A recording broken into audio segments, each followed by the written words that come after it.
de qué forma el Estado ha vulnerado los derechos humanos de todos los ciudadanos en Honduras. Bien, en Honduras, con la situación recientemente pasada en nuestro país, uno de los derechos, pienso yo, más vulnerados, más violentados, ha sido la salud. Eh, Recordemos lo de la compra de los hospitales móviles, recordemos lo de todo lo que pasó en pandemia, pues. La gente muriéndose en la calle, literalmente en la calle,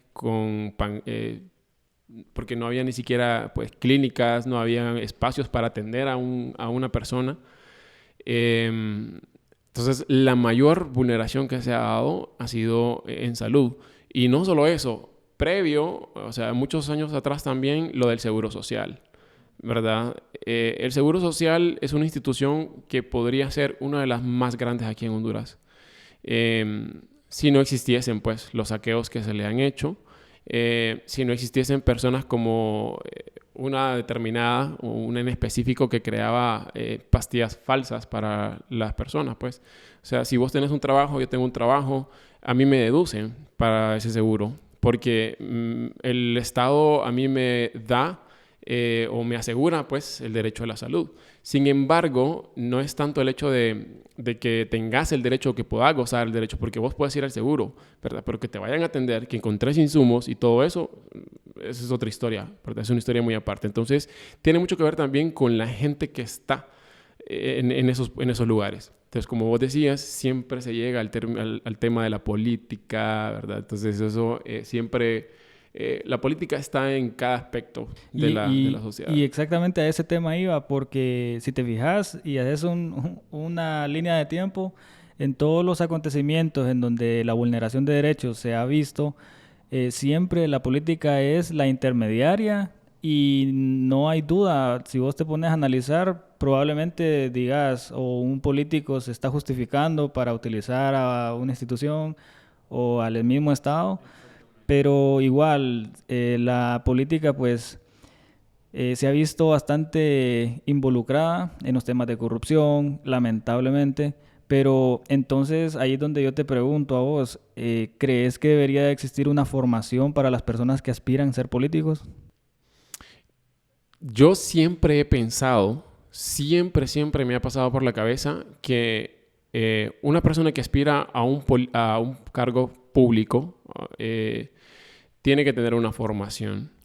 En Honduras no existía una formación por ejemplo, vamos a decir, gestión y política pública. Actualmente la UNA creo que sí tiene pues una maestría. Todo el que quiera optar a un cargo como ese, lo mínimo que debe de saber es cómo administrar, ¿verdad? Una gestión, cómo gestionar, ¿verdad? Lo que es la política pública. Entonces, sí debe tener una formación. Igual que los diputados, el Congreso Nacional, ¿verdad? Estos son los que crean leyes a favor del pueblo, a favor del pueblo. Pero ¿quiénes encontrás ahí? ¿Qué formación es la que tiene la gente? Yo no estoy en contra de que una persona que haya luchado muchísimo y que sea una persona humilde y que pues no tenga tanto... o sea, que le ha costado, pues, que se ha ganado ese puesto, esté ahí, está muy bien. Si hace una buena gestión, está muy bien, ¿verdad? Pero mínimo, ¿por qué no ser una persona que presente un proyecto, que ejecute un proyecto? Porque vamos a encontrar en el Congreso, o sea, gente que ha estado ahí por años. ¿Qué gestiones ha hecho? Exacto. Ninguna. Y es el tema de la formación. Cuando hablamos de formación, pues igual, si vos hablas con un médico, obviamente él se preparó para ser médico. Si hablas con un electricista, empíricamente o estudiado, pues él se preparó. Preparan para Pero eso. si por casualidades de la vida se te ocurre lanzarte a la política solo porque alguien te dijo, o solo porque conoces a bastantes personas, o solo porque en el pueblo o en la Pienso que ciudad... más que todo un interés monetario. O sea, los salarios son buenos. Las reuniones son bueno, eran antes, allá de vez en cuando. Y los requisitos para poder aplicar a ser político son súper accesibles que cualquier persona. Y ahí es donde entra la parte de la formación, porque De si la te fijas, formación. todas las personas que protestan, en su mayoría son personas que están bien empapadas del tema y que son bastante conocedoras de sus derechos humanos. Y una persona que proteste obviamente va a protestar porque sabe que se le están vulnerando los derechos.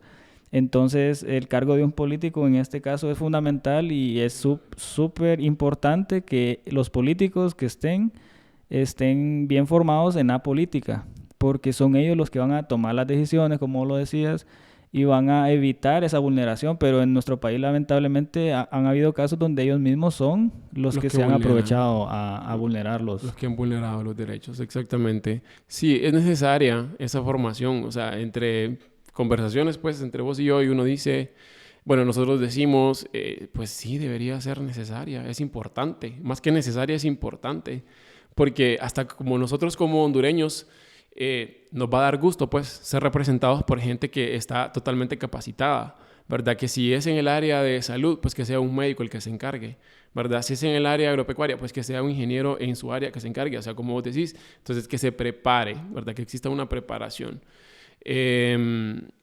Porque han habido, pues, buenas propuestas, ha habido gente preparada, pero la desinformación, ¿verdad? Es lo que ha afectado. Sí, incluso, y hablando, como anteriormente mencionábamos, lo de la política, en esos puestos normalmente son personas por afinidad política que las colocan. Y a lo mejor la formación de ellos es totalmente diferente. Por ejemplo, son DJs, son, qué sé yo, cantantes. Y Sí. terminan en instituciones Maestras, maestros en cargos que tienen que ver con salud, por ejemplo. Bueno, pero... Vamos a omitir los nombres. Exacto, pero imagínate, vaya, por lo menos maestro está un poco cerca por la formación, digamos que un poquito cerca, pero imagínate un cantante en un puesto de Copeco o en un puesto de una institución que tiene que velar por el bienestar de las personas en cuestiones de la gestión de riesgo, en cuestiones de un montón de temas que influyen en la calidad de vida de las mismas. Exactamente, exactamente. Entonces, sí, se da bastante eso, pues, el hecho según el cuello que tenés, así es el puesto que vas a conseguir. Entonces, por eso es que muchas personas emigran. O sea, volvemos al tema de emigrar. Jóvenes, ¿verdad? Amigos de nosotros, yo sé que tanto vos como yo hemos tenido amigos que se han ido pues porque no han encontrado aquí una oportunidad donde en realidad se aprecie el talento y la inteligencia que tienen, porque Honduras tiene gente muy inteligente, muy preparada también. Lastimosamente son personas pues que no tienen esa afinidad política, no se interesan tampoco en esa política pues porque son gente, pienso yo, firme en sus convicciones. O sea, no le quieren deber su puesto, su esfuerzo, su trabajo a un político, simple y sencillamente. Entonces lo que hacen es emigrar, ¿verdad? Irse a otro lugar donde tal vez su trabajo sí es bien remunerado y con una oportunidad de crecimiento increíble, pues, porque hay mucha gente que está fuera de este país, en otros lugares y que ha crecido increíblemente. Si te pregunto a vos recientemente, ¿en qué momento te vulneraron los derechos humanos o te sentiste perjudicado en tus derechos humanos? ¿Qué momento podrías decir que fue lo más reciente que te ha pasado? Lo más reciente, pues en este momento sí no recuerdo, Onam, no recuerdo, pero no creo que lo más general sería pues salud, ¿verdad? Que aquí te ves obligado a optar por una institución privada, obviamente pues porque la institución pública no da abasto, o no logras que te atiendan, ¿verdad? O pues no hay personal suficiente que logre cubrir la necesidad que vos tenés. Entonces te ves obligado, ¿verdad? A asistir a una institución privada. Lo mismo pasa con la educación, ¿verdad? Yo, por ejemplo, estudié en una universidad privada, pues porque la carrera que yo quería estudiar no estaba aquí, ¿verdad? En una institución pública. Entonces te ves obligado a. Sin embargo, el Estado debería proporcionarte ese tipo de educación. Porque estudiar en una universidad privada no es porque la gente digas, no tienen dinero. No se trata de eso. Se trata de que la persona quiere, pues, superarse, ¿verdad? Entonces tiene que optar a esa opción porque el Estado no te la da. ¿Quieres una maestría, sacar una maestría? Tenés que buscar una universidad. ¿Quieres seguirte preparando? Tenés que irte a una institución privada. ¿Por qué? Porque el Estado no te ofrece ese tipo de Incluso, derechos. bueno, para muchos trámites, no sé si legales, pero en el tema de los papeles personales tuyos, por ejemplo, los antecedentes penales, judicial, vos tenés que pagar para tener acceso a ellos. Cuando yo siento que no es correcto si es un documento propio. Imagínate, tenés que ir a pagar para que te digan que no tenés antecedentes penales. Siento yo que es un trámite no muy lógico en ese sentido, pero no sé si eso es una vulneración de derechos al final. Recuerda que eso tiene que ver con la administración del Estado, pues. Ese es un dinero recaudado para fines que nos son devueltos, ¿verdad? Porque, ponele, ¿cuánta gente a nivel nacional solicita una constancia de antecedentes penal mayor de 25 años y que te cuesta 200 lempiras, 150, 200 lempiras? O sea, es una infinidad de dinero la que entra al Estado, al Poder Judicial en específico.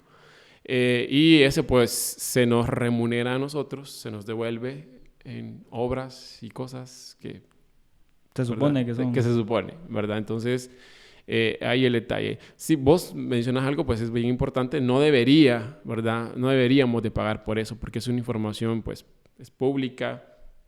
Deberíamos tener un acceso gratis. El Estado debería dar mínimo, pues, ese acceso gratis. ¿Y qué mensaje le daría vos a las personas que sienten que son vulneradas o las personas o grupos de personas que se han visto pues en una situación nada favorable en sus De vidas? vulneración. Bien, primero que todo, informarnos, ¿verdad? Informarnos que los derechos humanos y saber, tener en cuenta que los derechos humanos son universales, ¿verdad? Los derechos humanos fueron creados bajo una base de igualdad, es decir, todos somos iguales ante la ley. Nadie tiene más derechos que otro, ¿verdad? Entonces, informarnos bien acerca de los derechos humanos, de qué son los derechos humanos, qué instituciones o grupos pueden ayudarnos a hacer valer nuestros derechos, ¿verdad? Y si somos violentados, pues buscar la forma en la que podamos pertenecer, ¿verdad? Y poder nosotros ayudar también a que todos podamos gozar de los derechos humanos. Entonces, informarnos bastante y apoyar, ¿verdad? Apoyar. Guan.